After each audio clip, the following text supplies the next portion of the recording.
শক্ত পাথর।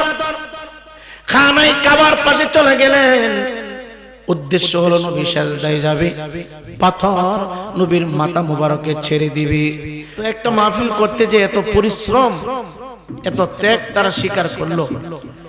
যদি মাঝখানে আপনারা কিছু ফেলে চলে যান, আমার মনে হয় আপনাদের জীবনে সাকসেস হওয়াটা কষ্টকর হয়ে যাবে। এর জন্য অনুরোধ জানাচ্ছি, আপনারা যারা বাহিরে আছেন সবাই ভিতরে চলে আসুন। অল্প সময় কথা বলবো, বলি ইনশাআল্লাহ। বলেন ইনশাআল্লাহ। সকলে একটু দুরূদ শরীফ পড়েন। আল্লাহুম্মা সাল্লি আলা মুহাম্মদ ওয়া আলা সাইয়্যিদিনা। আজরাইল আছে ভাই রে দাঁড়ায়া, হঠাৎ করে নিয়ে যাবে দুনিয়া। আল্লাহুম্মা সাল্লি আলা মুহাম্মদ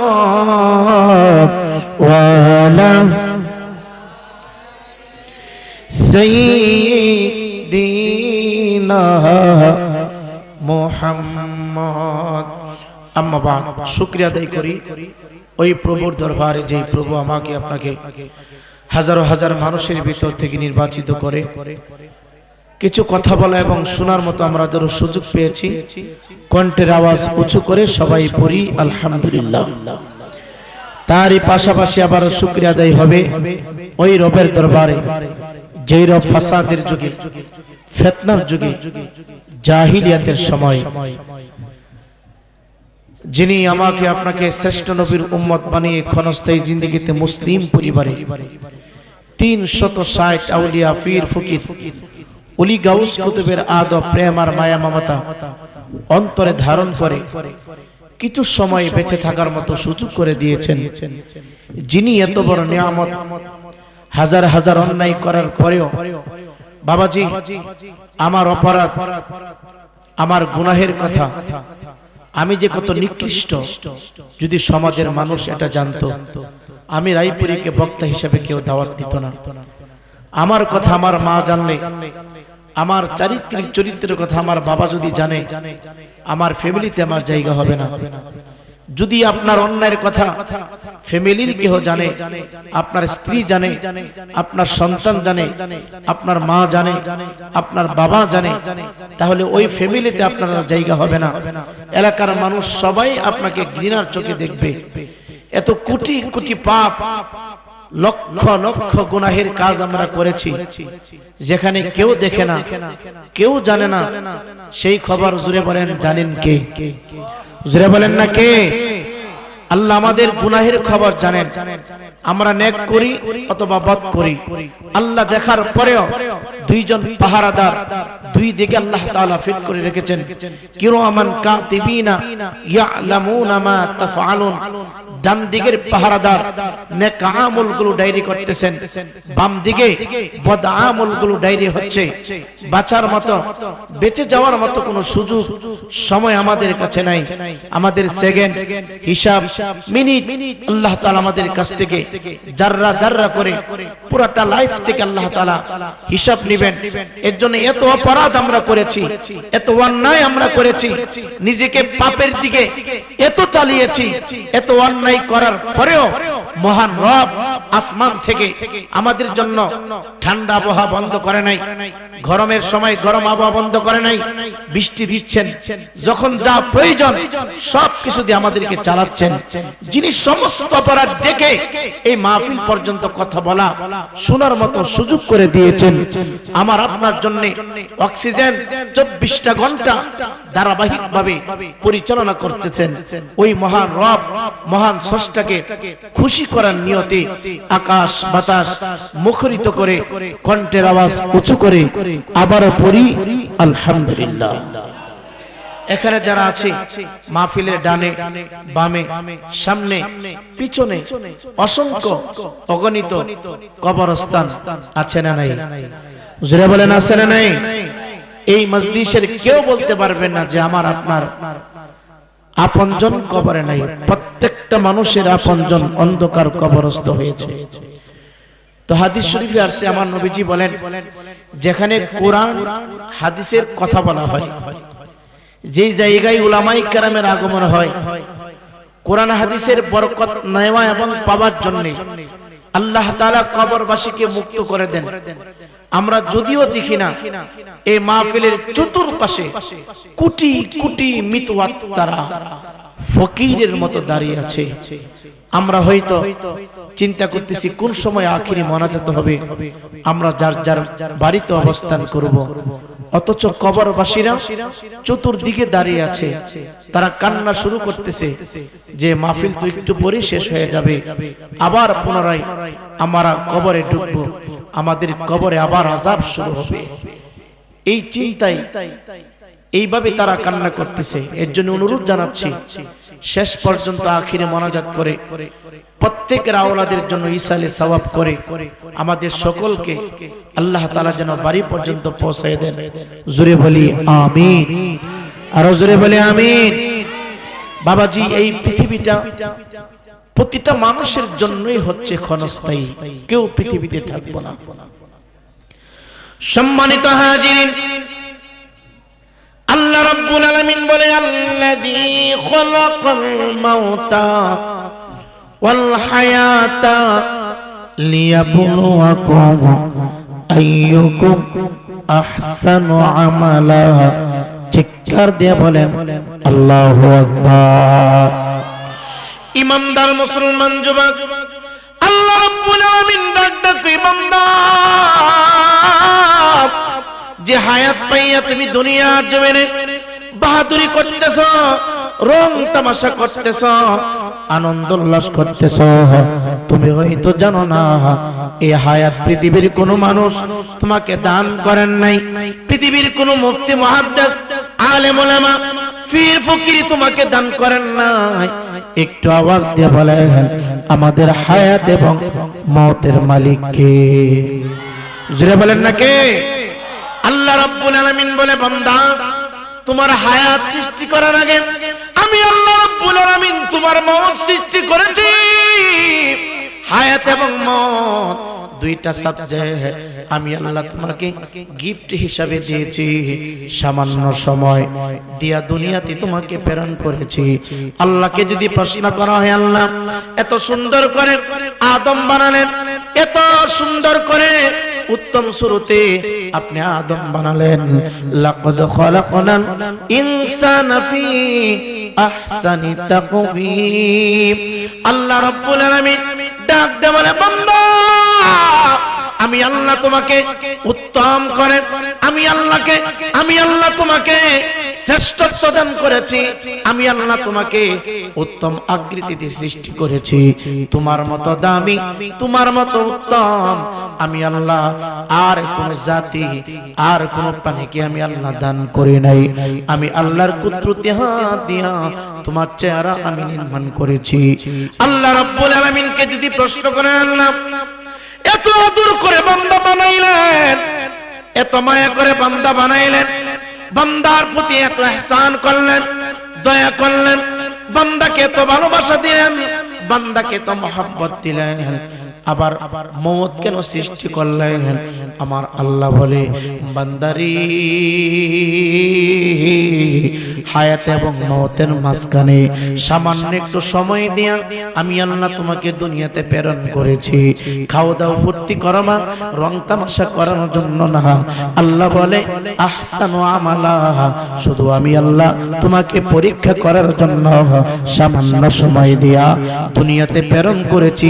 কে কতটুকু উত্তম আমল করো, কে কতটুকু নেক আমল করো, কে কতটুকু ভালো কাজ করো। চিৎকার দিয়ে বলেন আল্লাহু আকবার। সম্মানিত হাজিরিন, আমি আমির হোসেন রায়পুরে যদি সময় পাইতাম রে যুবক, এলাকার প্রত্যেকটা মানুষের ঘরের দুয়ারের সামনে দাঁড়াইয়া দুই পা ধরতাম, হাত ধরতাম, আর বলতাম আজকে অন্তত আমাকে রাস্তাঘাটে, দোকানপাটে, চা হোস্টেলে, বাড়ি ঘরের আঙ্গিনায় সময় নষ্ট করবা না। কারণ আজকের সময় চলে গেলে ভবিষ্যতে তুমি 10 লক্ষ টাকার মালিক হইতে পারবা, বিল্ডিং সুন্দর করে বানাতে পারবা, এমন চিন্তা আছে। কিন্তু আজকে রাত্রটা দুনিয়ার জিন্দেগি থেকে তোমার আমলনামা থেকে বিদায় হয়ে গেলে 20 কোটি টাকা দিল, আর এই রাত্রটা ফেরত পাওয়া সম্ভব না। আওয়াজ দিয়ে বলেন ঠিক কিনা? পাওয়া যাবে, পাওয়া যাবে। সম্মানিত হাজিরিন, এই জন্য অনুরোধ কইরা বলি, রাস্তায় তুমি দাঁড়ায় থাকবা না, চা হোস্টেলের মধ্যে তুমি দাঁড়ায় থাকবা না, বাড়ি ঘরের আঙ্গনায় দাঁড়াইয়া ফেসবুকে তুমি সময় নষ্ট দিও না। যদি পারো দরজা ও প্যান্ডেলের ভিতরে চলে আসো। আল্লাহর কসম করে বলি, যতক্ষণ পর্যন্ত সামিয়ানার নিচে বসে থাকবে ততক্ষণ পর্যন্ত ডান দিকের ফেরেশতা তোমার আমার আমলনামার ভিতরে নেক লিখতেই থাকবে, নেক লিখতে থাকবে। চিৎকার দিয়ে বলেন সুবহানাল্লাহ। ইমানদার মুসলমান বাবা, জানি না আজকের এই মাহফিল কার জন্য, জানি জিন্দেগির শেষ মাহফিল হয়ে যায়, জানি না আজকে এই রায়পুরের আলোচনা কার জন্য, জানি জিন্দেগির শেষ আলোচনা হয়ে যায়, কার জন্য জানি কোন বাজারের কোন দোকানে কোন মার্কেটে জিন্দেগির পাতলা পাঞ্জাবির কাপড়টা হাজির হয়ে গেছি, কার জন্য জানি রে কবরের মাটি গুলো লাফালাফি শুরু করে দিয়েছে। এর জন্য অনুরোধ কইরা বলি, বাবা দরজা দাও, মাহফিলের ভিতরে চলে আসো। আজকের মাহফিলকে জিন্দেগির শেষ মাহফিল মনে করে অতীত জিন্দেগির অপরাধের দিকে তাকাইয়া আখিরাতের সঞ্চয়ের উদ্দেশ্যে মদিনার মহব্বতে মাহফিলের ভিতরে বসে যাও। একটু আওয়াজ দিয়ে বলেন, আমরা এখানে যাচ্ছি, আমরা কি চিরদিন দুনিয়া থেকে থাকতে পারবো? জোরে বলেন পারবো। ইমানদার মুসলমান বাবা, পৃথিবীটা কারো জন্য চিরস্থায়ী না। এই দুনিয়া হলো আদ-দুনিয়া মাযরাতুল আখিরাত, এই দুনিয়া আখিরাতের সঞ্চয়ের জায়গা, এই দুনিয়াটা আখিরাতের একটা অ্যাকাউন্টের বোড়া। যুবক ভাই, এই দুনিয়াতে যারা যত বেশি নেক আমল করবা, মৃত্যু থেকে শুরু করে হাসর পর্যন্ত আমার আল্লাহ তোমার সম্মান বাড়াবে, তোমার কদর বাড়াবে, তোমার ইজ্জত বাড়িয়ে দিবে। চিৎকার দিয়ে বলেন আল্লাহু আকবার। সকলে একটু দুরূদ শরীফ পড়েন। আল্লাহুম্মা সাল্লি মুহাম্মাদ ওয়া আলা সাইয়্যিদিনা মুহাম্মদ বলো আলা আলি সাইয়্যিদিনা মুহাম্মদ। আইসবাবি যাইতে হবে কবরে, আইসবাবি যাইতে হবে কবরে, হিসাব নিকাশ দিতে হবে হাসরে। বলো হিসাব নিকাশ দিতে হবে। সম্মানিত হাজিরিন, ইসলামের দ্বিতীয় খলিফা হযরত ওমর ডাক ডাক দুনিয়ার মানুষ, আমি একদিন মরুভূমির উত্তপ্ত বালির উপরে দাঁড়ানো, যেই বালির উপরে আসমান থেকে যখন সূর্য তাপ মারে বালিগুলো আগুনের মতো গরম হয়ে যায়। বালির উপরে কেউ পা রাখতে পারে না, বালির উপরে কেউ হাত রাখতে পারে না। আমি ওই উমর আল ফারুক ওই বালির উপর দিয়া জুতাগুলি পা থেকে খুলে খুলে হাঁটতে চাচ্ছিলাম, শুধু একটু জানার জন্য, বোঝার জন্য হাসর মাঠটা কেমন হবে। আমার নবী, আপনার নবী ডাক দেয়া কই উম্মত, এখন তো ঠান্ডা লাগলে তোমরা পায়ের নিচে জুতা পরিধান করতে পারো, ঘরের ভিতরে যখন ঠান্ডা লাগে রে বাবা, গরম পাওয়ার জন্য পায়ের নিচে কিছু বিছায়া রাখতে পারো। নবী আমার ডাক দেবারে, হাসর ময়দানটা এমন একটা অবস্থা হবে, হাসর ময়দানটা এমন একটা কঠিন ভয়াবহ হবে, হাসর মাঠটা পুরা তামা হয়ে যাবে, তামা। উমর ডাক দেয় কই নবীর কথা পরীক্ষা করার জন্য গরম আমি কতটুকু সহ্য করতে পারবো, আমার দেহের ভিতরে গরম কতটুকু মেনে নিতে পারবে, আমি পরীক্ষার জন্য মরুভূমির উত্তপ্ত বালির উপরে আমি উমর খালি পায়ে একটু দাঁড়ানো ছিলাম। যে মাত্র খালি পায়ে আমি উমর দাঁড়ানো ছিলাম, আমার পায়ের ভিতরে ছোট্ট ছোট্ট করে ঠসা উঠে গেল, আমার পায়ের চামড়াটা আস্তে আস্তে করে সরে যাচ্ছে। এই মুহূর্তে আব্দুল্লাহ ইবনে মাসউদ ডাক দেয়া কই ভাই উমর, আপনার ডান পা মোবারক একবার উপরের দিকে উঠাইতেছেন, আবার বাম পা মোবারক উপরের দিকে উঠাইতেছেন, কারণ কি, বিষয়টা কি? উমর ডাক দেখো আব্দুল্লাহ ইবনে মাসউদ, তুমি শোনো, আমি উমর গতকালকে আমার নবীর পবিত্র জবান মোবারক থেকে শুনেছি মানুষের কবরের অবস্থা এমন হবে, হাসর মাঠটা এমন হবে, মিজানের পাল্লা এমন হবে, ফুলসিরাতের ঘাট এমন হবে, হাসর মাঠ কেমন উত্তপ্ত গরম হবে। আমি উমর বুঝার জন্য আজকে আমি পা থেকে জুতাগুলো খুলিয়া মরুভূমির উত্তপ্ত বালির উপরে, গরম বালির উপরে আমি পা রাখলাম। ঢাক দিয়া কয় বাইরে ভাই, পাটা যেই মাত্র আমি রাখলাম, রাখার সাথে সাথে দেখো আমার পায়ের চামড়াগুলি খুলে গেছে, হালকা গরম পাইয়া আমার পায়ের চামড়াগুলো খুলে গেছে। কিন্তু আমার নবী ডাক দিয়া কয় হাসর ময়দানে এমন একটা মাঠ হবে, জমিনটা এত গরম হবে, মানুষ দাঁড়াইতে দেরি হবে রে ভাই, পা থেকে মাথা পর্যন্ত মোমের মতো গরমে গলতে শুরু করবে। আব্দুল্লাহ ইবনে মাসউদ ডাক দিয়ে কয় তুমি পূর্ব আকাশের সূর্যের দিকে তাকাও। আমি উমরের ডান কাঁধ বরাবর আব্দুল্লাহ ইবনে মাসউদের ডান হাতটা রেখে দিলাম, ডান হাত রেখে দিয়ে পূর্ব আকাশের দিকে আমি উমরকে তাকানোর জন্য বললেন। আমি উমর আল ফারুক 1 ঘন্টা সময় তাকায় রইলাম, 2 ঘন্টা সময় তাকায় রইলাম, 3 ঘন্টা সময় তাকায় রইলাম। মাঠের মধ্যে তাকানোর সাথে সাথে আমি তাকায় দেখতেছি পূর্ব আকাশের সূর্যটা আস্তে আস্তে করে পশ্চিম আকাশে হেলান দিচ্ছে। আব্দুল্লাহ ইবনে মাসউদ ডাক দেয়া কই উমর, কি বুঝলা, কি বুঝলা? উমর ডাক দেয়া কয় আমি তাকায় রইলাম পূর্ব আকাশের সূর্যের দিকে, সূর্যটা আস্তে আস্তে করে উঠতে উঠতে উঠতে উঠতে উঠতে উঠতে পশ্চিম আকাশে হেলান দিচ্ছে, পশ্চিম আকাশে যাইয়া একেবারে অন্ধকারাচ্ছন্ন হয়ে গেছে। আব্দুল্লাহ ইবনে মাসউদ ডাক দিয়া কই ভাই উমর শুনো, মানুষের জিন্দেগিটা এমন উদিত সূর্যের মতো, এক সময় শুরু হয়েছে, হঠাৎ করে মানুষের জিন্দেগি শেষ হয়ে যাবে। এরে বাখরপুরের বাবা, নওগাঁর বাবা দে পা 2টা গায়ে দে, আমরা আজকে এখানে এসেছি, আগামীকালকে হয়তো অন্ধকার কবরে থাকতে পারি। এই যুবক ভাই, কবরে চলে যাইবা, তুমি কি নিয়ে যাইবা? তোমার মৃত্যু হয়ে যাবে, মৃত্যুর জন্য তুমি কি প্রস্তুতি গ্রহণ করে? তো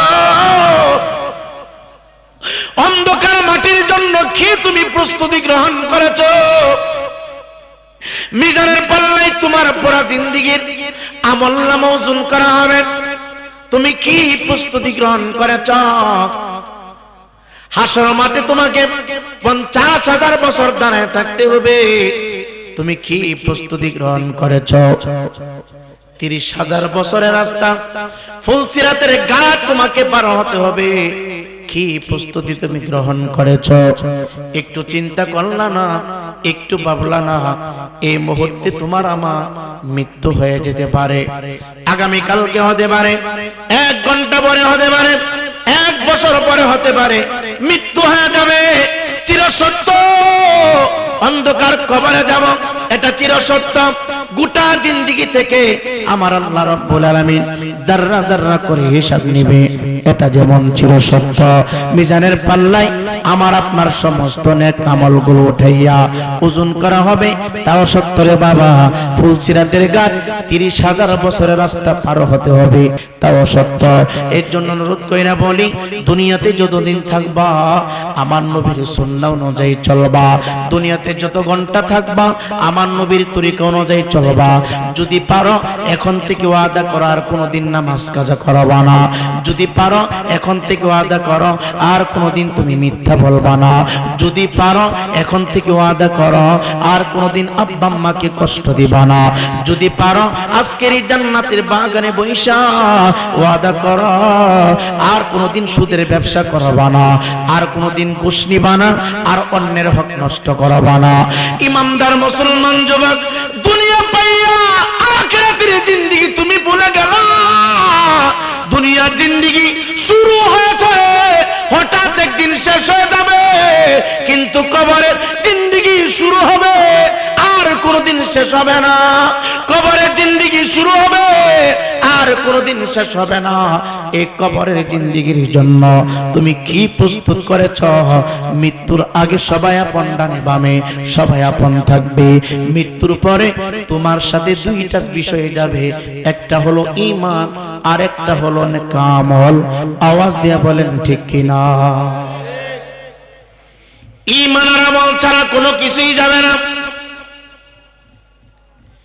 ঈমান আর আমল ছাড়া সঙ্গে আর কিছুই যাবে না। বিল্ডিং বানিয়েছ 20 কোটি টাকা দিয়ে পড়ে থাকবে, সাথে শুধু 3 টুকরা কাপড় দুনিয়াতে তুমি থেকে নিতে পারবা, আর কোনো কিছুই যাবে না। কিন্তু জানিয়ে রাখো মুসলমানের সন্তান, তোমার কবরের বাতি জ্বালাবে ঈমানের পাওয়ার দিয়া। তোমার কবরের অন্ধকার দূর হবে আমলের পাওয়ার দিয়া। এর জন্য অনুরোধ কইরা বলি, 2টা পা বাড়ায়া দাও। কাউকে গালি না, কারো মন্দ কথা না, কারো গীবত না। যদি পারো এখন ওয়াদা দাও আর মিথ্যা বলবো না। যদি পারো এখন ওয়াদা দাও আর দাঁড়িয়ে কামাবো না। যদি পারো এখন ওয়াদা দাও আর দাঁড়িয়ে প্রস্রাব করব না। যদি পারো এখন ওয়াদা দাও আর ওজনে কম দিব না। যদি পারো এখন ওয়াদা দাও আর কোনদিন নামাজ কাজা করব না। ওলি আল্লাহদের জীবনী শুনলা, গাউসে পাকের জীবনী শুনলা, নবীর আদর্শের বয়ান শুনলা, কিন্তু পারিবারিক জীবন, সামাজিক জীবন, রাষ্ট্রীয় জীবন কোন জায়গার ভিতরে আমার নবীর সুন্নাহ তুমি ফিটিং করলা না, আমার নবীর আইন তুমি বাস্তবায়ন করলা না। এই শোনার কোনো ফায়দা নাই। ইমানদার মুসলমান যুবক, আল্লাহর কাছে তুমি যদি সাহায্যের হাত বাড়াইতে যাও, আল্লাহ বলিয়া আইয়ুহাল্লাযীনা আমানুস্তাঈনু বিস-সাবরি ওয়াস-সালাহ ইন্নাল্লাহা মা'আস-সাবিরিন।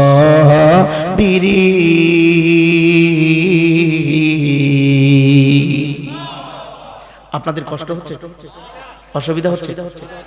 একটা কথা বলি, আপনারা মাইন্ড করেন না। আমি হয়তো তাদেরকে বলি নাই, আমি একেবারে অসুস্থ, 3 দিন পর্যন্ত জ্বর। গতকালকে অসুস্থর কারণে মাহফিল অ্যাটেন্ড করি নাই। শাবাশপুর মাহফিল ছিল, মাহফিল মিস্টেক করেছি, প্রচন্ড জ্বর। কারণ মাহফিল কমিটিরে বললে এটা মানতে চাই না। আমি তাদেরকে বলিও নাই, আমি মাইক ধরেও বলি নাই যে আমি অসুস্থ। কারণ অনেকে মনে করে যে বক্তাদের শরীর লোয়াদা বানাইছে, এজন্য অসুস্থ আমি কথা বলি নাই। কারণ অন্য দিনের আলোচনা আর আজকের কথা আপনারা বুঝতেছেন যে আমার কণ্ঠের আওয়াজ কেমন, যে আমি কিভাবে কথা বলছি। আমার কণ্ঠের আওয়াজ শুই নাই হইতো বুঝতে পারতেছেন যে আমি কি অসুস্থ না সুস্থ, এটা বুঝতে পারতেছেন। তারপরেও আমি আপনার পা ধরতেছি। আমি কিছু আমলের কথা বলবো, আপনাদের অসুবিধা হবে? এই অসুবিধা হবে? কাউকে গালি না, কারো গিবত না, মন্দ না। কারণ আমি জানি অত্র অঞ্চলের মানুষ সবাই আহলে সুন্নাতুল জামাতকে ভালোবাসে। কথা বলেন ঠিক কিনা? একটু আওয়াজ দিয়ে বলেন, সুন্নি হইলে কি আমল লাগবে না? এই জোরে বলেন, সুন্নিদের কি নামাজ লাগবে না? সুন্নিদের নামাজ লাগবে কিনা? সুন্নি হইলে কি সুদ খাওয়া যাবে? সুন্নি হইলে কি ঘুষ খাওয়া যাবে? সুন্নি হইলে কি জুয়া খেলা যাবে? সুন্নি হইলে কি গাঁজা খাওয়া যাবে? সব বাদ দিতে হবে। আজকে আমাদের হাতে মসজিদ নেই, আমাদের কাছ থেকে মসজিদ চলে গেছে, আমাদের কাছ থেকে দরবার চলে গেছে, আমাদের কাছ থেকে মাদ্রাসাগুলি চলে যাচ্ছে। একটাই কারণ, আমরা রাগ কইরা মসজিদ ত্যাগ করে ফেলি। আমাদের বাচ্চাগুলো মাদ্রাসায় পড়ায় না। আমরা বড় বড় মাহফিল করি, 2 লক্ষ 3 লক্ষ টাকা ব্যয় করি, 1 লাখ 1.5 লাখ টাকা বক্তারে দেই। কিন্তু এই টাকা দিয়ে যদি মসজিদের ভিতরে একজন যোগ্য হাফেজ সাহেব, যোগ্য ইমাম পরিচালনা করা হতো, তাহলে এলাকার বাচ্চাগুলি আপাতত সুন্নিয়ত বুঝতো, কোরআনটা সুবিশুদ্ধ করে তেলাওয়াত করতে পারতো। জোরে বলেন ঠিক কিনা? আজকে দেখেন বিভিন্ন দরবারে আক্রমণ হচ্ছে, একটাই কারণ, আমাদের উপরে কোনো লোক নাই। আমাদের উপরে আপনারা দেখেছেন শেরপুর জামালপুরে একটা প্রসিদ্ধ দরবারে আগুন দেওয়া হয়েছে। এই দরবারে যদি একটা কামিল মাদ্রাসা থাকতো অথবা দাখিল মাদ্রাসা থাকতো, মোটামুটি 700-800 ছাত্র থাকতো। ছাত্র থাকলে কি তারা গিয়ে আগুন লাগাইতে পারতো? জোরে বলেন। আমরা সুন্নি জামাতের অন্তর্ভুক্ত যারা, আমরা হচ্ছে হুজুগে বাঙালি। আমরা কি বিপদ দেখলে আমরা নাই, বিপদ দেখলে কি নাই। এর জন্য সুন্নিয়ত যদি ধরে রাখতে চাই, সুন্নিয়ত যদি প্রতিষ্ঠিত রাখতে চাই, কায়েম এবং দায়েম রাখতে চাই, মাহফিল দিয়া সুন্নিয়ত থাকবে না। আমি বছরে একবার বয়ান করব, বছরে আপনারা একবার মাহফিল করবেন, কিন্তু তারা প্রতিদিন 24 ঘন্টা মানুষের পিছনে অনলাইনে অফলাইনে মসজিদ দিয়ে মাদ্রাসা দিয়ে মানুষকে পরিবর্তন করতেছে। কথা বলেন ঠিক না বেঠিক? একরা বলেন ঠিক কিনা? আমরা মাদ্রাসার দিক দিয়ে দুর্বল, কিন্তু আমাদের ভিতরে এখন বর্তমান সময়ের ভিতরে ফিরের চাইতে মুরিদের চাইতে ফিরের সংখ্যা বেশি। কথা কন। আচ্ছা, আপনারা কি রাগ করতেছেন নাকি? মুরিদের চাইতে কি ফিরের সংখ্যা বেশি? হ্যাঁ, চিন্তা করে খানকা করব, কি করব?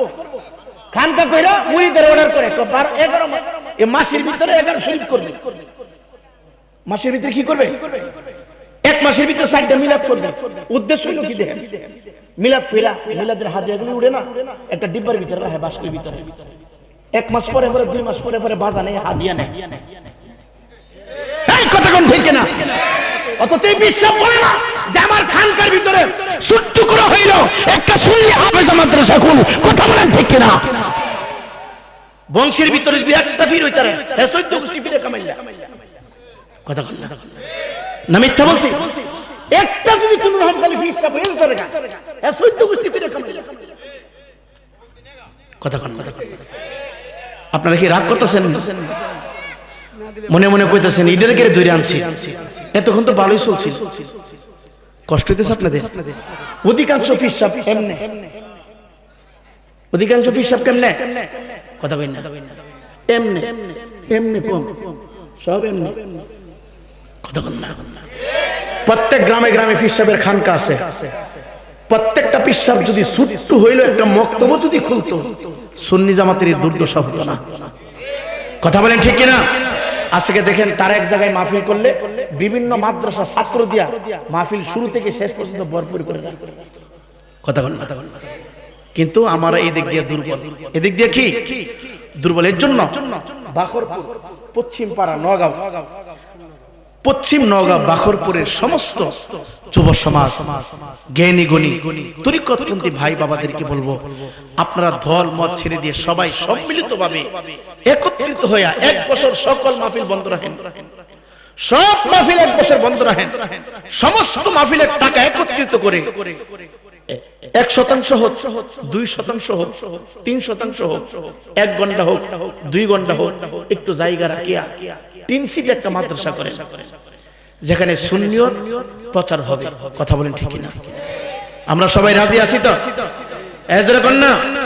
আজকে দেখেন এলাকার ইমাম, সুন্নি ইমাম হইলে একটু বেতন বেশি দিতে হয়, কারণ একটা সুন্নি ইমাম ডবল টাইটেল পাস করে ফাজিল পাস করে ৫-৬ হাজার টাকা বেতনে চাকরি করতো না।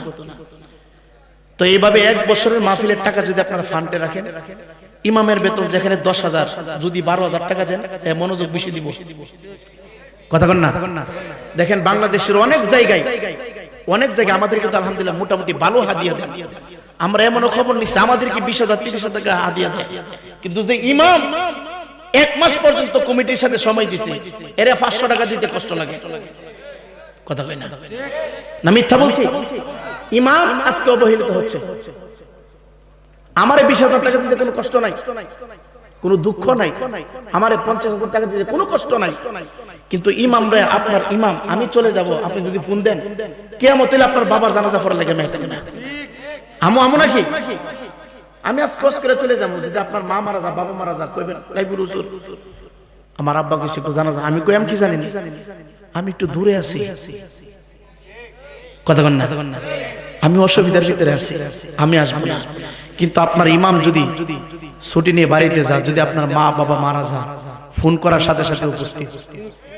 এর জন্য এলাকার ইমামকে সম্মান করবেন, মসজিদগুলো সুন্নি হয়ে থাকবে। কথা বলেন ঠিক কিনা? আপনারা মনে হয় মাইন্ড করতেছেন ভাই, এগুলি কাজের কথা, এগুলি আমাদের প্রয়োজন। আপনি মুরিদ হওয়ার আগে দেখবেন আপনার পীর সাহেব আলেম কিনা। অনেক পীর সাহেব বাংলাদেশে বেনশন টানে। কথা বলেন না? কি টানে? আসেনি? এই কথা সবাই কয় না, সব বক্তারা এই ওয়াজ করতো না।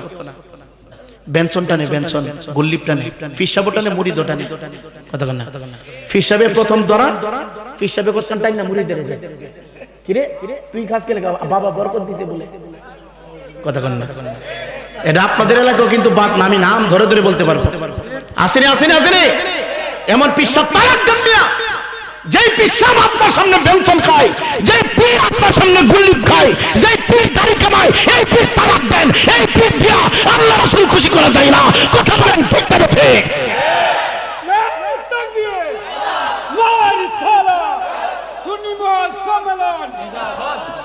দরবার সাজাইছে, পুরুষ মুবারক বিড়িয়ার বেড়া একবারে নাচে। কথা কন না? বিড়ি স্টেজের ডাইনে দাঁড়াইছে, বেড়া দাঁড়াইছে বামে, বিড়ি দিছে খাজা বাবার ফালা, আর বেড়া দিছে গাউসে পাকের ফালা। কথা কন না? আমরা কেমন মুসলমান? এর চুলো ধরে জিজ্ঞাসা করা দরকার ছিল, কি রে তুই যে খাজা বাবার পালা নিছ, তুই নারী হয়ে স্টেজে চাই যায়া, ওন খাজা বাবার মা এইভাবে কোনদিন ভিন্ন পুরুষের সামনে আইসিনি, তুই কয়ে যা। এই কথা বলেন ঠিক না? মুসলমান জাগ্রত হও। তুমি কেমন মুসলমান? তোমার গান ১০ টাকা দিয়া মহিলা ভাড়া করে বাউল শিল্পীতে তুমি গান গাও, তুমি সুন্নি হতে পারো না, তুমি মুসলমান হতে পারো না। এটা হুসাইন ইসলাম না, এটা ইজিদ ইসলাম। কথা বলেন ঠিক না ঠিক? এদের কারণে আমার সুন্নি জামাতের কলঙ্ক। আমাদেরকে আঙ্গুল দিয়ে দেখ কি করে সুন্নিরা, দেখ কি করে সুন্নিরা আঙ্গুল দিয়ে দেখা। কথা কন না? বিড়ি নিছে শরীয়তের ফালা, আর বেড়া দিছে মারিফতের ফালা। কি ওই স্টেজটা সাজায়া গান গাও, এটা কোন শরীয়ত? এটা কোন শরীয়ত? জুতা মাইরা সাফার দাঁতগুলি সব ভেঙে ফেলে দরকার। কথা কোন ঠিক কি না? এখানেও ঠিক, ওই জায়গায় ঠিক হয়, সব জায়গায় আমরা আছি। টান মারে বিসমিল্লাহ বলে আমি শুরু করলাম। কথা কোন? কয়নি বিসমিল্লাহ বলে শুরু করছি। আস্তাগফিরুল্লাহ, আস্তাগফিরুল্লাহ, নাউজুবিল্লাহ। আপনারা রাগ করতেছেন, দাওয়াত দেন না দেন অসুবিধা নাই। আল হাক্কু মুররুন, হক কথা বলতে হবে। জোরে বলেন ঠিক কিনা? হারাম কাজের শুরুতে বিসমিল্লাহ বলা হারাম। হারাম কাজের শুরুতে বিসমিল্লাহ বলা কি হারাম। কেউ যদি মনে করে আমি চুরি করুম, বিসমিল্লাহ কয়ে হারাম। কেউ যদি মনে করে আমি গাঞ্জা খামো, বিসমিল্লাহ কয়ে হারাম। কেউ যদি মনে করে আমি বিসমিল্লাহ কয়ে মদ খামো, সে কুফরি করলো। কেউ যদি মনে করে আমি বিসমিল্লাহ কয়ে আরেকজনের পকেট থেকে মোবাইল ঢুকামো, এটা কুফরি হয়ে গেল। কেউ যদি মনে করে আমি বিসমিল্লাহ কয়ে নাপাক খামো, তাহলে সে কুফরি করলো, আল্লাহর সাথে অহংকার করলো। কথা বলেন ঠিক কিনা? টান মারে বিসমিল্লাহ কে আমি শুরু করলাম, রহিম বাবার কদমে সালাম দিয়া যাই। কয়নে এদের কারণে আমাদের বদলাম হচ্ছে। এদের কারণে আমাদের কি হচ্ছে? আমাদেরকে আঙ্গুল এইভাবে আঙ্গুল ধরে দেয়, দেখ তারা সুন্নিরা কি করে, দেখ। তখন মাথাটা নিচু করতে হয়। যে অনুরোধ আপনাদের কাছে, বাউল গান না গাওয়া, টাকা দিয়া মাদ্রাসা কইরেন। মহিলা শিল্পী বারানা কইরা মসজিদগুলো সুন্দর কইরেন। এখানে হয়তো আপনারা যারা আছেন করেন না, করলে হয়তো এত বড় মাহফিল হইতো না। কথা কোন ঠিক কিনা? যেখানে নারীরা গান গাবে ওই জায়গায় যাওয়ার দরকার। কথা বলেন। সুদ খাইলে যে অপরাধ, সুদ দিলে সেই অপরাধ, সুদের সাক্ষী থাকলে সমান অপরাধ। মহিলা দিয়া বাড়া কইরা গান গাওয়াইলে যে অপরাধ, গান শুনলে কি অপরাধ, সহযোগিতা করলে ডবল অপরাধ। এটা কোন শরীয়ত? সূরা নিসার ভিতরে আল্লাহ তাআলা ডাইরেক্ট বলেছে একজন মহিলা 14 জন পুরুষের সামনে যাইতে পারবে। কয়জন? জোরে বলেন কয়জন? 14 জনের বাইরে যদি মহিলা তার সামনে যায়, সে মহিলা নিজে দায়ুস আর সমাজের লোকগুলি পছন্দ করে দিল। যিনি অনুরোধ আপনাদের সকলের কাছে, আমরা সুন্নি, আমরা মদিনাওয়ালার সুন্নতকে মানতে হবে। কথা বলেন ঠিক কিনা? আসুন আমি আমার মূল কথার দিকে যাই। একটু দুরূদ শরীফ পড়েন। আল্লাহুম্মা সাল্লি মুহাম্মদ ওয়া আলা সাইয়্যিদিনা মুহাম্মদ বলওয়ালা আলি সাইয়্যিদিনা মুহাম্মদ। ইমানদার মুসলমান যুবক, আমরা আল্লাহর কাছে সাহায্য চাইব। হ্যাঁ যুবক ভাই, দুনিয়ার কোন মানুষের কাছে যদি সাহায্য চাও, আমি রায়পুরের মোবাইল ফোনের ভিতরে তোমার পক্ষ থেকে যদি একবার, দুইবার, তিনবার কলটা ঢোকে, আমি বিরক্ত হয়ে যাই। আজকের মাহফিলের প্রধান অতিথি হাফিজুল কোরআন সাহেবের মোবাইল ফোনের ভিতরে যদি বারবার আপনি নক করেন, উনি বিরক্ত হয়ে যায়। সভাপতির পিছনে যদি বারবার যান, সভাপতি সাহেব বিরক্ত হয়ে যায়। মার কাছে যদি বারবার খাবার চান, মা হইয়া সন্তানের উপর রাগ করে।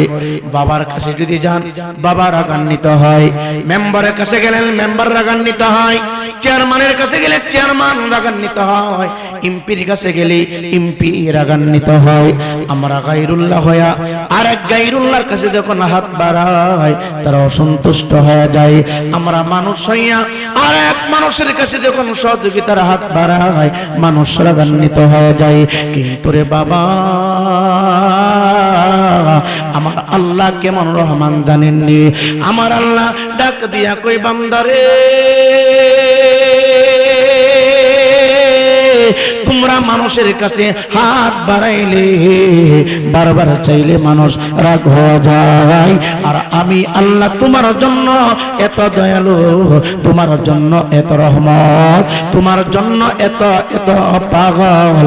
আমি আল্লাহর কাছে না চাইলে আমি আল্লাহ তোমার প্রতি অসন্তুষ্ট হয়ে যাই। চাইবো কেমনে রে বাবা?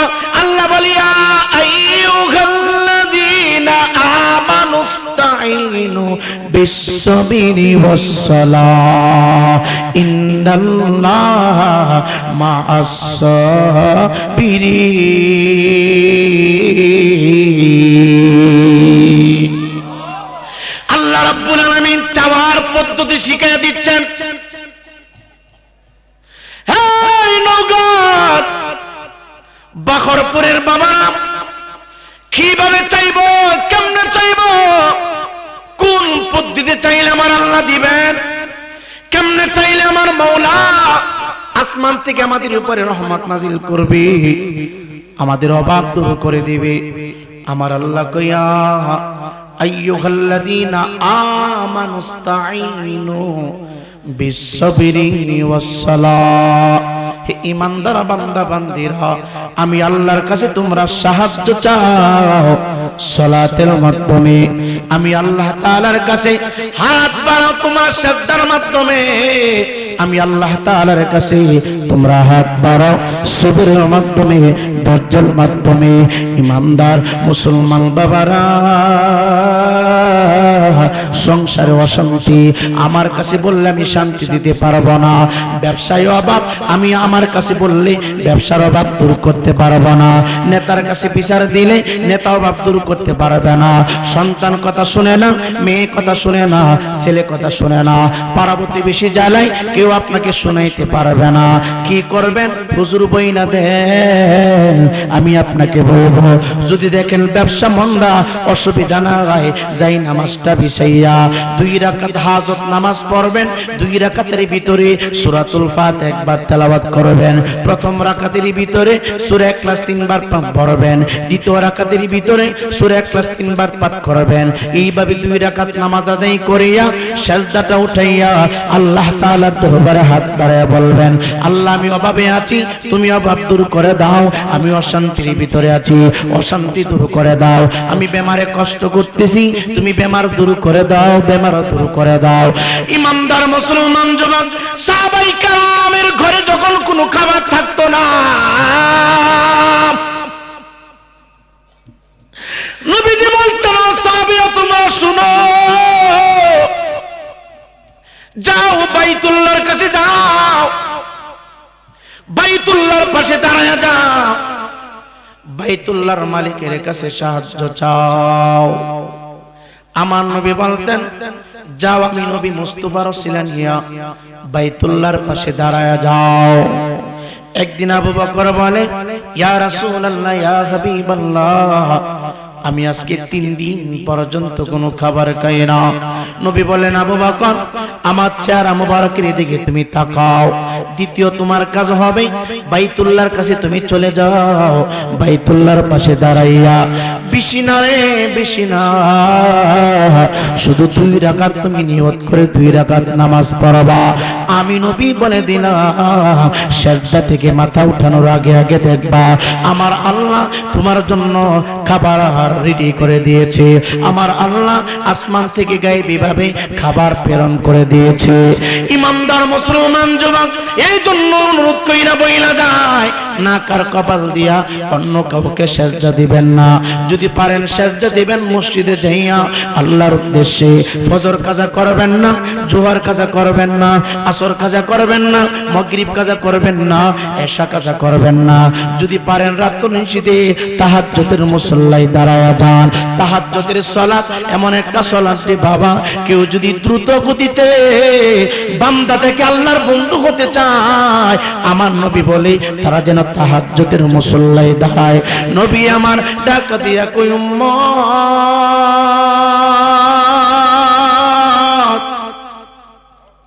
আমি নবীজি সিজদা প্রতিষ্ঠিত করতে যাইয়া কত কষ্ট, কত ত্যাগ আমি করলাম, কত পাথরের আঘাত আমি সহ্য করলাম। আজকে সহজ ইসলাম পাইয়া ইসলামের কোনো মূল্য আমরা দিতে জানি না। নবীর সুন্নাহ পাইয়া নবীর সুন্নাহর কোনো গুরুত্ব দিতে জানি না।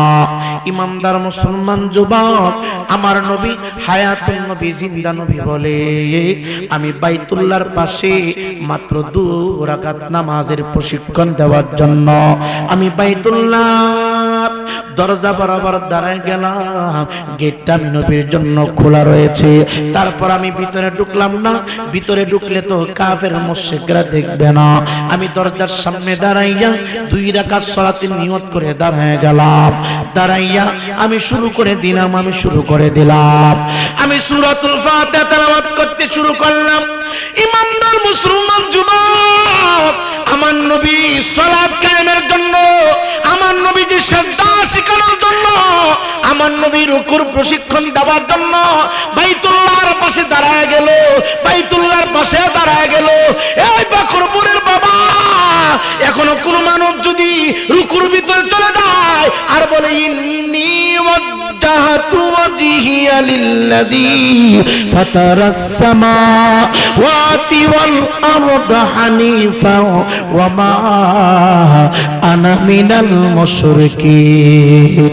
আয়াতে কারিমা পাঠ কইরা কেউ যদি মুসল্লায় দাঁড়ায়া যায়, ইমানদার মুসলমান জানো, আমি আর তুমি ভাবি যাই নামাজের উপর দাঁড়াইলাম, আমি আর তুমি ভাবি মসজিদের সুন্দর টাইলসের উপর দাঁড়াইলাম, আমি আর তুমি ভাবি বাখরপুরের জামে মসজিদের ভিতরে দাঁড়াইলাম। বান্দা যখন সানা পড়ে, বান্দা যখন দুরূদ পড়ে, বান্দা যখন রুকু শেষ করিয়া সিজদা থেকে মাথা উঠাইয়া যখন ডান দিকে সালাম ফিরাই, বাম দিকে সালাম ফিরাই, বান্দা যখন নাক আর কপাল ঠেকাইয়া সুবহানা রাব্বিয়াল আলা বলতে শুরু করে, সুবহানা রাব্বিয়াল আলা বলতে শুরু করে, নবী আমার ডাক দেখো উম্মত, তুমি দেখতেছো তোমার সামনে যাই নামাজ, তুমি দেখতেছো তোমার সামনে মসজিদের টালি, আর আমি নবী আমার পবিত্র জবান মোবারক দিয়ে বলে গেলাম, তোমরা যখন নাক আর কপাল ঠেকাইয়া জমিনটার উপরে সুবহানা রাব্বিয়াল আলা, সুবহানা রাব্বিয়াল আলা বলতে শুরু করো, আমার আল্লাহ রাব্বুল আলামিন ওই বান্দার কপালের নিচে মনিবের কুদরতি কদম মোবারকটা বিছানা হিসাবে বিছায়া রাখে। এর জন্য অনুরোধ কইরা বলি, আযান যখন শুরু হবে, হুসাইনি মুসলমান ঘরের ভিতরে তুমি বইসা থাকবা না। আযান যখন শুরু হবে, হুসাইনি মুসলমান তুমি কারখানা বন্ধ করে দাও, কাজ বন্ধ করে দাও, আওয়াজ বন্ধ করে দাও, বাদ্য বাজনা বন্ধ করে দাও। কেন? মুয়াজ্জিন ডাক দিচ্ছে, হাইয়া আলাস সালাহ, এসো সালাতের দিকে, হাইয়া আলাল ফালাহ, এসো মঙ্গলের দিকে। অনুরোধ কইরা দেয়া যায়, আযান শুরু হয়ে গেলে সমস্ত কাজ বন্ধ করে দাও, সিজদাই তোমার জন্য উত্তম, সিজদাই তোমার জন্য উত্তম। নবী আমার ডাক দেখো উম্মত, ও পশ্চিম নগাঁও বাকরপুরের উম্মতেরা, আমি নবীর উপরে 5 ওয়াক্ত নামাজ পড়া নির্ধারিত ছিল না, কারণ আমি নবীজি বেগুনা মাসুম রে, দুনিয়ার জমিনে শুভাগমনের পর থেকে উফাত মোবারক পর্যন্ত আমার পবিত্র জবান মোবারক আমি নবী ইচ্ছা করে কোনোদিন খুলি নাই। আমার আল্লাহ অর্ডার করেছে, আমি নবী পবিত্র জবান মোবারক খুলেছি। আমার আল্লাহ যা আদেশ করেছে আমি পালন করেছি, আমার আল্লাহ যা নিষেধ করেছে আমি বর্জন করেছি। আমি নবীজি খানায় কাবার পাশে দাঁড়ানো, 2 রাকাত নামাজের নিয়ত করলাম, মাত্র 2 রাকাত, 2 রাকাত নামাজের নিয়ত করে আমি নবী বাইতুল্লাহর পাশে দাঁড়ায় গেলাম। ও মুসলমানের সন্তান, জানোনি বাইতুল্লাহর মর্যাদা নবীর কারণে হয়েছে। নবী বলে, বাইতুল্লাহর পাশে দাঁড়াইয়া কেউ যদি একবার আল্লাহ বলে চিৎকার মারে, বাকরপুরে দাঁড়াইয়া 1 লক্ষ বার ডাক দিলে যেই পরিমাণ সওয়াব পাওয়া যায়, বাইতুল্লাহর পাশে দাঁড়াইয়া একবার ডাক দিলে সেই পরিমাণ সওয়াব পাওয়া যায়। আপনাদের অসুবিধা হচ্ছে? নবী আমার বাইতুল্লাহর পাশে দাঁড়ানো, নিজেকে সুন্নি দাবি করি, মুখে দাড়ি নাই, নিজেকে আশিক রাসূল দাবি করি, নবীর কোন সুন্নাহ নাই।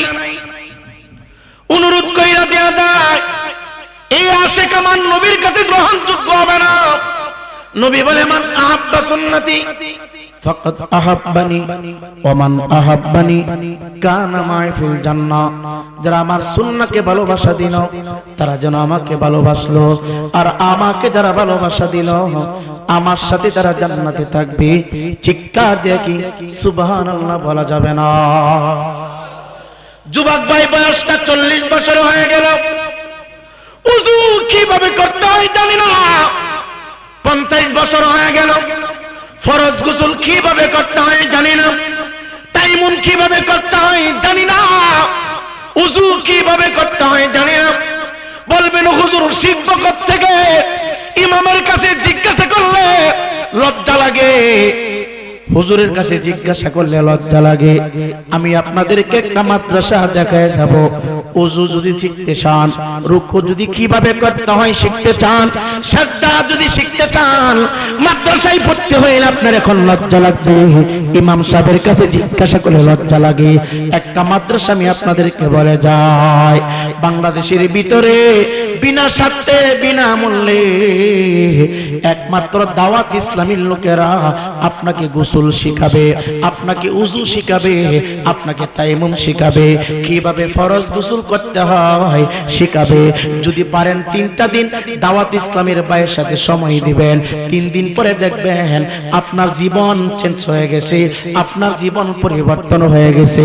যদি পারেন কয়েকটা দিন সময় দিবেন, যুবক ভাই দাওয়াত ইসলামী ভাইদের সাথে যোগাযোগ করবেন, ভাই আমি আপনার সাথে যাব, 3টা দিন সময় দিবেন। মনে করবেন আপনি 3 দিন মারা গেলেন, যুবক ভাই বলবেন হুজুর সময় নাই, কেমনে যাইব, বাড়িতে আত্মীয় স্বজন আছে, ফ্যামিলি আছে, এইগুলি রেখে কেমনে যাইব? যুবক ভাই এই মুহূর্তে যদি মারা যান, আপনার গাবি পড়ে থাকবে, আপনার দোকান পড়ে থাকবে, আপনার বিল্ডিং পড়ে থাকবে, কে এগুলি দেখবে? মনে করবেন 3 দিনের জন্য আপনি মারা গেছেন, 5 দিনের জন্য মারা গেছেন, 40 দিনের জন্য মারা গেছেন, 15 দিনের জন্য মারা গেছেন। 15টা দিন সময় যদি বাংলাদেশের ভিতরে দাওয়াত ইসলামের ভাইয়ের সাথে একটু সময় দিতে পারেন, দেখবেন আপনার পা থেকে মাথা পর্যন্ত নবীর সুন্নাহ দিয়ে পুরোটা জিন্দেগি সাজানো হয়ে গেছে। অনেক কিছুই শিখতে পারবেন। একটা মাদ্রাসার নাম বলে দিয়ে গেলাম, এটা বিদ্যাদের মাদ্রাসা, যুবকদের মাদ্রাসা। যুবক ভাই বাংলা যারা পড়াশোনা করে তোমাদের জন্য মাদ্রাসা, যেই সমস্ত আব্বা বিদ্যা হয়ে গেছে তোমার জন্য মাদ্রাসা।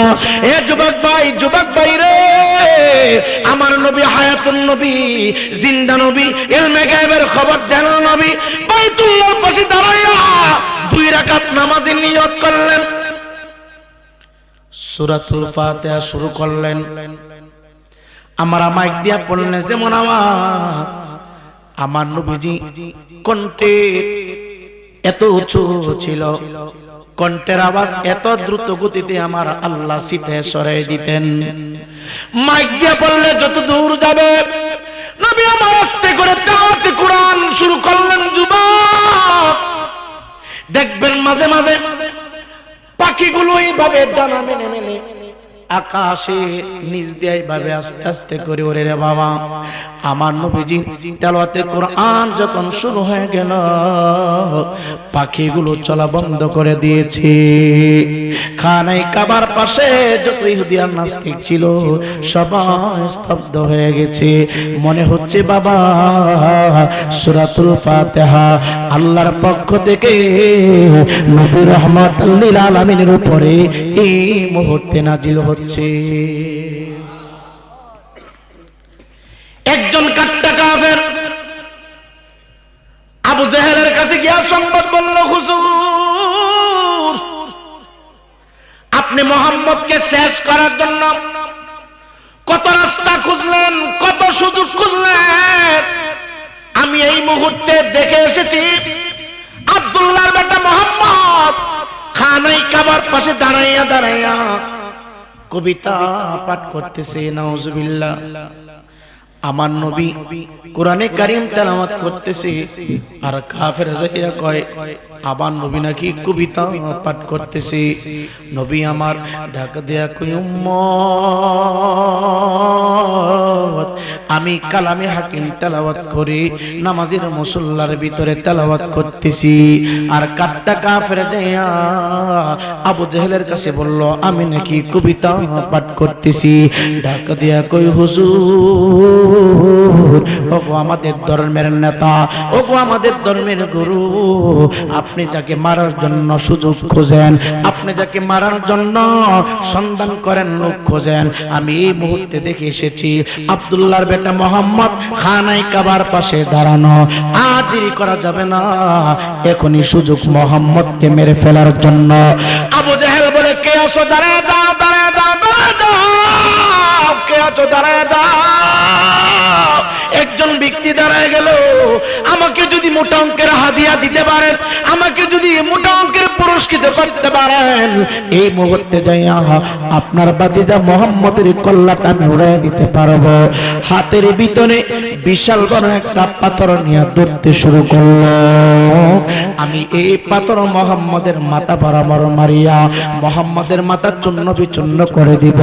একটু আওয়াজ দিয়ে বলে খানায় কাবার পাশে আমার নবীজি কাকে সিজদা করার জন্য দাঁড়ালেন? আল্লাহকে সিজদা দেওয়ার জন্য দাঁড়িয়ে গেলেন। উম্মতি মুহাম্মদকে শিক্ষা দেওয়ার জন্য নবী আমার দাঁড়ায় রইলেন। কাট্টা কাফের হাতের ভিতরে পাথর নিয়ে বাইতুল্লাহর দিকে দৌড়তে শুরু করলো।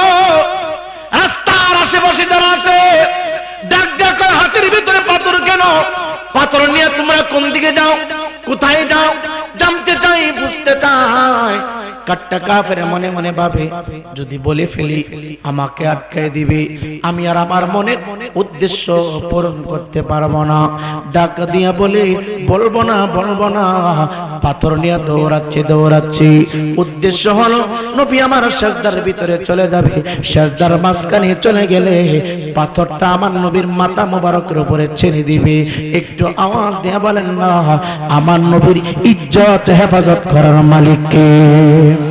জোরে বলেন না কে? কান্দায়ো না, কান্দায়ো না নূরের নবীকে, নবীরে কাঁদ দাইলে কাঁদবা কবরে। কাট্টা কাফের হাতের ভিতরে শক্ত পাথর, খানায় কাবার পাশে চলে গেলেন।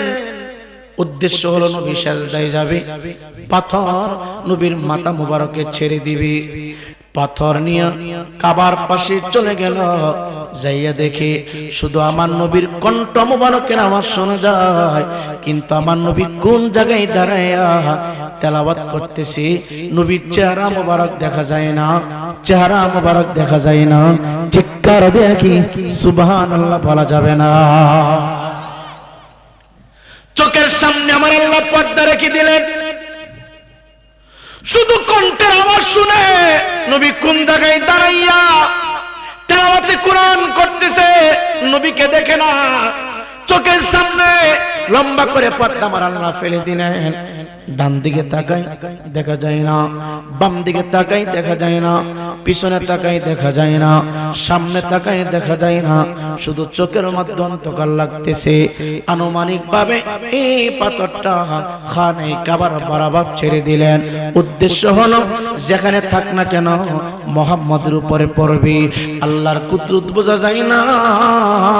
পাথরটা মারতে দেরি হইছে রে বাবা, পাথরটা ঘুরে এসা কাট্টা কাফের কাঁধ বরাবর লেগে গেল। এমন একটা চিৎকার মারল, বাঁচাও বাঁচাও বাঁচাও। কে বাঁচাবে? নবীর সাথে গুস্তাখি করেছে, নবীর সাথে দুশমনি করেছে। দৌড়ে আবু জাহেলের কাছে চলে গেল।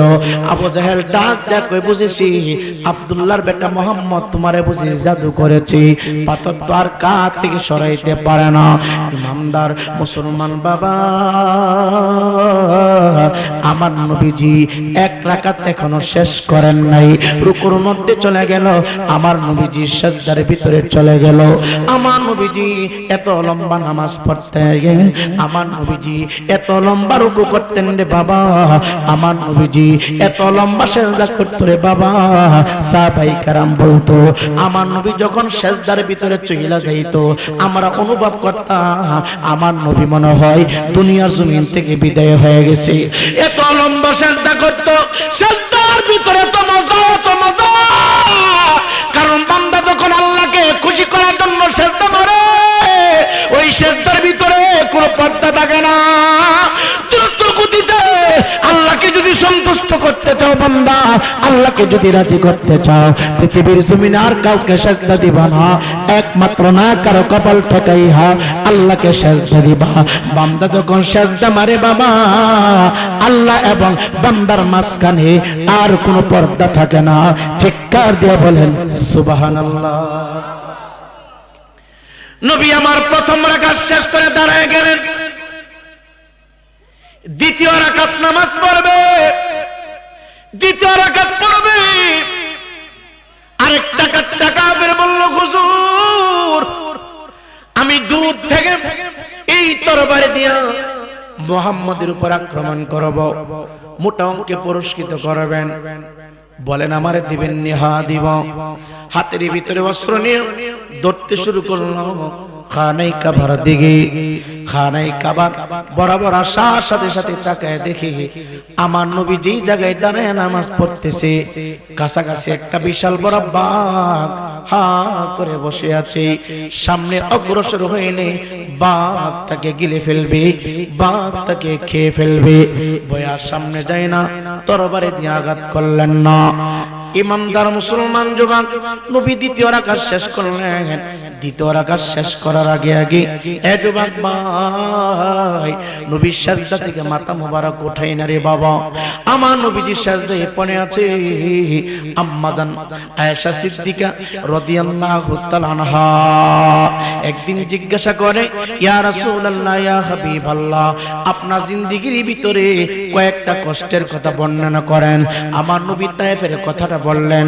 আমার নবীজি বললেন, আয়েশা রে, একদিন আমি আমার সাহাবায়ে কেরামকে, আমি আমার মানব লোকদেরকে নামাজের প্রশিক্ষণ দিতে যাইয়া খানায় কাবার বসামে সাজদা দিতে চাইছিলাম। সাজদার ভিতরে আছি, আমার সমস্ত বডির উপরে উড়ের পচা নারী বুড়িগুলো আমার মাথার উপরে তারা রেখে দিয়েছে, আমার পিঠের উপরে তারা রেখে দিয়েছে, আমার গাড়ির উপরে এইভাবে কয়েকটা বড় বড় পচা বুড়ি আমার মাথার উপরে, আমার বডির উপরে তারা রেখে দিয়েছে। এত দুর্গন্ধ, আমি চেষ্টা করতেছি মাথা মোবারক উপরের দিকে উঠাবো, আমি মাথা মোবারক উপরের দিকে উঠাইতে পারি না। নবী আমার সাজদা শিখাইতে যাইয়া কত কষ্ট করলেন। এর জন্য ইমানদার মুসলমান বলি, নবীর আশিক যারা দাবি করো, সাজদা থেকে নিজেকে দূরে রাখো না, নামাজ থেকে বিরত রাখো না। আযান শোনার সাথে সাথে যদি পারো মসজিদে যাইবা। এ যুবক ভাই বলবা, হুজুর মসজিদে যাওয়ার মতো সময় নাই, কোম্পানিতে চাকরি করি, কোম্পানির মালিক ছুটি দেয় না, অসুবিধা নাই, উযু কইরা যে কোনো একটা জায়গার ভিতরে যাই নামাজটা বিছাইয়া আল্লাহর হুকুম আদায় করে নিবা। বলবা, হুজুর ব্যবসা করি, মসজিদে চলে গেলে ব্যবসায় চুরি হবে, অসুবিধা নাই, ব্যবসার ঘরের ভিতরে যাই নামাজটা বিছাইয়া দিবা। ইমানদার মুসলমান যুবক, নবী আমার সাজদার ভিতরে পড়ে আছে, কাফের মুশরিকের দ্বারা নবীর বডি মুবারকের উপরে, নবীর কাঁধ মুবারকের উপরে, নবীর মাথা মুবারকের উপরে পচা নারী বুড়িগুলো উঠাইয়া দিয়া দূরে দাঁড়াইয়া তারা হাসি তামাশা করতেছে, রং তামাশা করতেছি, আনন্দ ফুর্তি করতেছি। একজন যাইয়া খাতুনে জান্নাত ফাতেমাতুজ জোহরাকে ডাক দেয়, ফাতেমা, তোমার আব্বা হুজুর খানায় কাবার পাশে সাজদার ভিতরে চলে যাওয়ার পরে কাফের মুশরিকের দলেরা পচা উটের নারী বুড়িগুলো তোমার আব্বা হুজুরের মাথার উপরে, কাঁধ মুবারকের উপরে, পিঠের উপরে তারা দিয়া রাখছে। নবী আমার সাজদা থেকে মাথা মুবারক উঠাইতে পারে না। ফাতেমাতুজ জোহরা দৌড়া খানায় কাবার পাশে চলে আসলো। আয়েশা দেখে আমার নবীজি চেষ্টা করতেছে সাজদা থেকে মাথা মুবারক উঠানোর জন্য, উঠাইতে পারে না, কষ্ট হচ্ছে। আমার নবী ডাক দেয়া কই, দুনিয়ার মানুষ,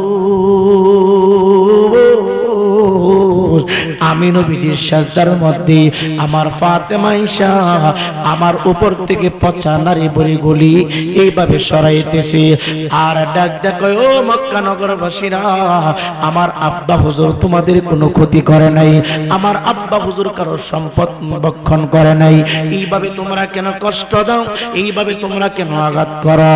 আম্মা জান আয়েশা সিদ্দিকে ডাক দেয়া কই, নবী গো, কষ্টের কথা শুনলাম। নবী আমার ডাক দেয়া আয়েশা রে, ফাতেমা আমার মাথার উপর থেকে পচা উটের নারী বুড়িগুলো সরাইয়া ফাতেমা কান্দে। আমি নবীজির সাজদা দেখে মাথা উঠাইয়া দুইটা হাত আকাশের দিকে বাড়াইয়া এই জাতির জন্য দোয়া করেছিলাম। আমি যদি ইচ্ছা করতাম জাতির জন্য বদদোয়া করতাম, করি নাই। আমি জাতির জন্য নেক দোয়া করেছি, আমার আল্লাহ যেন জাতিকে হেদায়েত করে দেয়। এই জন্য অনুরোধ কইরা বলিদের যুবক, আমার নবীজি সমাজের সেজদা প্রতিষ্ঠিত করতে যাইয়া কত কষ্ট করলেন, কত ত্যাগ স্বীকার করলেন, কত আঘাতপ্রাপ্ত হইলেন। ওই নবীর উম্মত দাবি করি না ফজর তুমি সাইরো না, জোহর তুমি সাইরো না, আসর তুমি সাইরো না, মাগরিব তুমি সাইরো না। জানোনি বেনামাজি অবস্থায় তোমার যদি মৃত্যু হয়, হযরত আব্দুল্লাহ ইবনে আব্বাস রাদিয়াল্লাহু তাআলা থেকে বর্ণিত, ডাক দে বলে বেনামাজি হইয়া মারা গেলে বেনামাজির হাসর হবে কাননের সাথে, বেনামাজির হাসর হবে ফেরাউনের সাথে, বেনামাজির হাসর হবে আবু জেহেলের সাথে। আর একজন পাক্কা 5 ওয়াক্ত নামাজ পড়না বান্দা মৃত্যুর পরে হাসর হবে সিদ্দিক আকবরের সাথে, মাওলা আলীর সাথে। চিৎকার দেয়া বলেন সুবহানাল্লাহ। তাহলে আমরা সবাই নামাজ চাই কিনা? বুঝতে পারেন চাই কিনা? আপনাদের পা আমার হাত, আল্লাহর রাস্তে বলছি, এখন থেকে ওয়াদা দেন যে হুজুর আমি আর কোনোদিন দাঁড়িয়ে প্রস্রাব করব না, হুজুর আমি আর কোনোদিন এই জবান দিয়ে মিথ্যে বলবো না, হুজুর আর কোনোদিন এই হাতে নাপাক, এই হাত দিয়া নাপাক কাজ করব না, হুজুর আর কোনোদিন দাড়িতে অস্ত্র দিব না। যদি এই ওয়াদাবদ্ধ হয়ে আল্লাহ তাআলার কাছে তওবা করতে পারেন, আল্লাহর হাবিব বলেন আত-তাইবু হাবিবুল্লাহ, তওবাকারীকে আল্লাহ তাআলা বান্দা থেকে বন্ধু হিসেবে কবুল করে নেন। চিৎকার দিয়ে বলেন সুবহানাল্লাহ। এজন্য আপনাদের কাছে শেষ মেসেজ হচ্ছে, যারা যেভাবে আছেন, যে অবস্থায় আছেন, যেখানে থাকেন, মা বোনদের সর্বোত্তম ইবাদত হচ্ছে পর্দা করা। আর আমার যুব সমাজ, মুরব্বি আব্বুজিরা যারা আছেন, যদি পারেন বাবা সুদ বন্ধ করে দেন, ঘুষ বন্ধ করে দেন, মিথ্যে ছেড়ে দেন, 5 ওয়াক্ত নামাজ সঠিকভাবে পড়বেন। যাদের আব্বা মা আছে আসমানের নিচে জমিনের উপরে, সন্তানের কাছে আব্বা আম্মার চাইতে বড় পীর, শ্রেষ্ঠ পীর আর কেউ হতে পারে না। এত বিশাল বড় ওয়াজ মাহফিল দিয়া আপনি জান্নাতের আশা করতেছেন, মসজিদ বানালেন জান্নাতের আশায়, মাদ্রাসা বানালেন জান্নাতের আশায়, পীরের কাছে বায়াত হয়েছেন জান্নাতের আশায়। আপনি কি জানেন জান্নাত কোথায়? আমার নবী বলে আল জান্নাতু তাহতা আকদামিল উম্মাহাত, জান্নাত হইল তোমার গর্ভধারিণী মায়ের কাছে। মায়ের কাছে যদি পারেন মা বাবার খেদমত করবেন, মা খুশি আল্লাহ খুশি, বাবা খুশি আল্লাহ খুশি। মা বাবা রাজি হয়ে গেলে আল্লাহ রাসূল রাজি হয়ে যায়, মা বাবা সন্তুষ্ট হয়ে গেলে আল্লাহ রাসূল সন্তুষ্ট হয়ে যায়। চিৎকার দিয়ে বলেন সুবহানাল্লাহ। আজকে সমাজের 50% ফ্যামিলির ভিতরে মা বাবা বৃদ্ধ হয়ে গেলে সন্তানের কাছে অযোগ্য হয়ে যায়, সন্তানের কাছে অবহেলিত হয়ে যায়। কথা বলেন ঠিক কিনা? 50% ফ্যামিলিতে মা বাবা যখন বার্ধক্যে চলে যায়, সন্তান মা বাবার বেশি সম্মান করে না, ইজ্জত করে না। প্রশ্নটা কেন আসলো? এই যে আজারি সাহেবকে প্রশ্ন দিলেন, কেন আসলো? মেয়ে যদি মারে কষ্ট দেয় কেন আসলো? হয়তো সমাজে হচ্ছে। কথা কোন ঠিক কিনা? আরে যেই সন্তান মার কলিজায় আঘাত দেয়, বাবার কলিজায় আঘাত দেয়, সন্তান না, এটা শয়তান। কথা বলেন ঠিক কিনা? এটা শয়তান, এটা সন্তান না।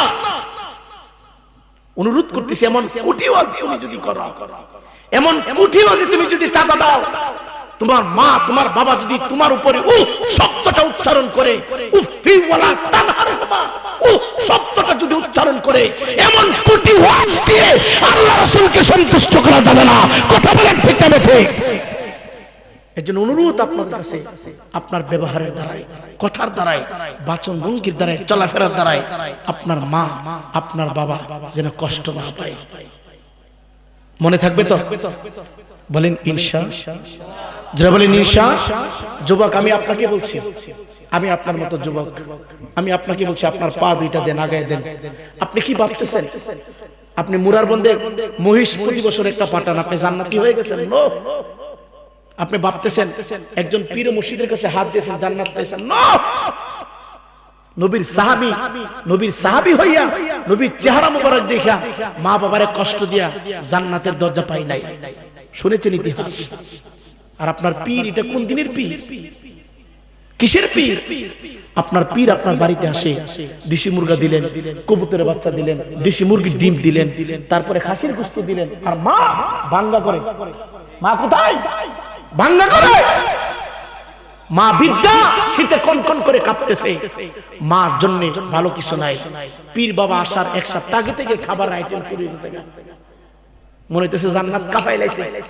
তুই জাহান্নামী বানা, তুই কি জান্নাত কাঁপাই লাইছ? বয়স 40 হয়ে গেছে, 30 হয়ে গেছে, 20 হয়ে গেছে। কয়জন এই ঠুট লাগায় মা বাবার কদমে চুমা দিচ্ছেন? হাত তুলেন তো। কয়জন আছেন যে বাবার কপালে চুমা দিচ্ছেন, মার কপালে চুমা দিচ্ছেন, বাবার পায়ে চুমা দিচ্ছেন, মার পায়ে চুমা দিচ্ছেন? কয়জন মানুষ আছেন? হাত তুলেন দেখি। কে কে আছেন? একজনও নাই। যদি প্রশ্ন করি যে পীরের পায়ে কেরা চুমা দিচ্ছেন, সবাই হাত তুলেন। কথা কন না, জোরে কন না। এই বাটপারে আইলে ফাও এমনি পারে।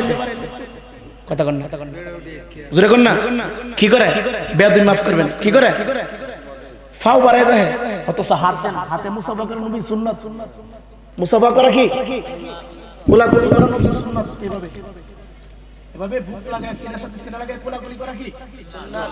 যেমন বিড়ি আর বেড়া না। কথা কন না। অনেক পিসাবরা ফতোয়া দেয়, সিনাই সিনাই বাতাস দিতেছি। নাউজুবিল্লাহি মিন যালিক। আপনারা কি রাগ করতেছেন না? মাইন্ড করতেছেন আপনারা? এই কথা সবাই বলবে না। অনেক বন্ড পীর আছে মহিলার সাথে কোলাকুলি করে। সিনাই সিনাই বলে দিতেছে, নূর দিতেছে। জুতাটা বাইরে এগুলি রে জঙ্গলের ভিতরে নেওয়ার দরকার। কথা কোন ঠিক কিনা? যেই পীর মহিলার সাথে কোলাকুলি করে, যেই পীর মহিলার খেদমত নেই, এটা পীর না, এটা পীর নামে দুঃখবাস। কথা বলেন ঠিক না ঠিক? এটা বন্ড এলাকা থেকে দাওরা নেই গলিকে। আর যে পীর পর্দায় থাকে, কোথায় থাকে? মহিলারা, মা বোনেরা পীরের কাছে মুরিদ হবে, কোটিবার জায়গা, কিন্তু পীর থাকবে এক পাশে, মুরিদ থাকবে কি আর এক পাশে। যদি নেগেটিভ আর পজিটিভ এক হয়ে যায়, তার কিন্তু ব্লাস্ট হয়ে যাবে। কথা কন না। কথা বুঝেন নাই মনে হয়? এই যে তার এর ভিতরে নেগেটিভ আর পজিটিভ আছে নি? কভার আছে নি? কভার না থাকলে কি হইব? আগুন ধরব। এর জন্য অনুরোধ আপনার কাছে, আপনার পা আমার হাত, মা বাবার সেবা করবেন, মা বাবার পায়ে চুমা দিবেন, মা বাবার কপালে চুমা দিবেন। নবীজি বলেন, যারা মা বাবার কপালে পায়ে চুমা দিল, তারা দুনিয়ায় থাকতে জান্নাতের চৌকাঠে চুমা লাগিয়ে দিয়েছে। জোরে কন্যা সুবহানাল্লাহ। সকলে একটু দরুদ শরীফ পড়েন। আল্লাহুম্মা সাল্লি